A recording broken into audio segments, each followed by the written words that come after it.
Hello again. It is April, and you know what that means, right? It means that there's loud trucks right outside of my back door. They're fixing the concrete. They're fixing all the potholes. It's probably going to be common happening all over Utah right now. Somebody said that there are two seasons, road construction and no road construction. And road construction's beginning again. Okay, I wanted to make some notes, jot some notes down. I can't read my handwriting afterwards, so I'm going to say them. And my two notes were that, the book was about how what we believe influences what we become. And it's explained scientifically, and how basically our genetics, we thought we were not in control of it all. But that's why you study epigenetics, and I don't want to give it all away because that's what I'm going to be presenting. Anyway, my two comments additionally are people believe what they hear. So, the majority believes the loudest voice. But is the loudest voice necessarily the right one or the truest one? No, it's usually the most angry. I'll just tell you a really quick story.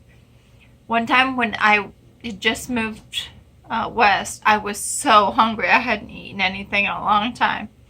And I only had about $7. And I was like, what on earth can I find to buy?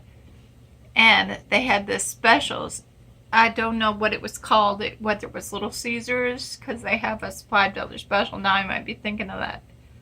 Or it was the Domino's. Either way, it was just down the road from our house. So we got a pizza. And it could have been because I was so hungry, but if you ever eat, I've had a peanut butter and jelly sandwich before when I was really hungry, and it tasted like the best thing I'd ever eaten in my life. Anyway, I was filled with so much happiness. I was like, I have to do something about this. So I called them to the restaurant, and I said that I need to speak to the manager, and they're like, okay. And when they got the manager to speak to me, I was like, I just wanted to thank you for making those pizzas available for low-income people, because and I told them, I think that was the best thing I've ever eaten in my life. Thank you so much. That was all my entire message, and I was just thinking, it left an impression on me how tentative they were in answering or speaking to me, because I called to speak to the manager. And I noticed that was kind of true when I did tech support for Microsoft. We were always supposed to ask, were you well satisfied? And we were just supposed to use certain words. Well, I was never a technician. I was a lead, so I didn't actually speak with customers, but I was supposed to make sure that they said these things. And one of the things that they were supposed to mention was use the word well satisfied. Anyway, it's the same idea behind when they're having a political race. They put a lot of signs up that say their name, so when you see a ballot, you see the one that you're familiar with, and you're like, well, seems like a lot of people like them. Maybe I'll go with that. Or I'm familiar, I've heard that name before. I don't remember if I don't know anything about them, but I'll vote for them because somebody probably does there. They wouldn't put the poster up.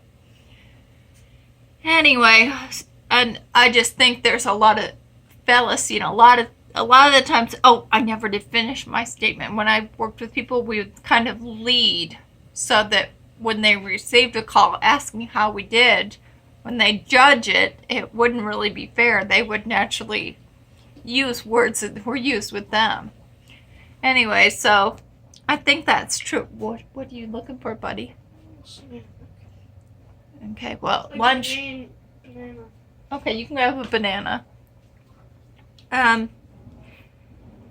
So I've noticed that a lot of times, and my daughter, she does that. She just raises her voice when she wants to be heard, and when no one's giving her what she wants, she gets louder.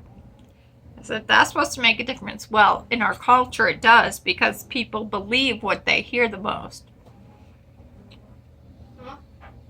So the majority, I was just saying that people tend to believe what they hear the most. Oh, like when you watch a movie and they tell you something, you believe it, and I tell you, are you sure that's true? And you say, well, sure. And there's that funny commercial a couple years ago where this girl is going out on a blind date and she's with this guy and he's hideous, but she says, oh, he's a French model because it said so on his Facebook profile. Anyway, what people see and hear, they believe. And I notice it, like, when I'm watching a TV show, like Law and Order was a really good example. I'd be so sure that if I was on the jury making the decision, I knew how I would vote. And then they get up and give their final speeches, and they can place the words in such a way that they get me to change my mind. And I notice that I'm so malleable. Sometimes when people say things, I start to believe what they're saying. I'm going right along with it, and I'm like, okay, yeah, I believe the same thing you do. Then when somebody says the opposite, I'm like, I believe what you do. Well, what do you really believe? And that's what I was saying. So, is the loudest voice actually the truest voice? And how do you find the truest voice? And how do you know that it's true? Things are true because we're told to listen to the still small voice. Well, that's not going to be the loudest voice. How? Anyway, those are notes I wanted to spend some time thinking about. The end. Oh, I'll tell you. I'm planning a April Fool's Day joke for my son. I'm going to wrap up a box and put a rock in it and tell him that I'm going to make a loud noise and pretend that I got a package and tell him it's for him and watch him open it. Anyway, that's just one thing I thought of. My daughter, I convinced her it was snowing outside. She says she isn't going to fall for it, but she did go look. I'm saying that you went and looked and you said I was in a baby's book or something. Bye.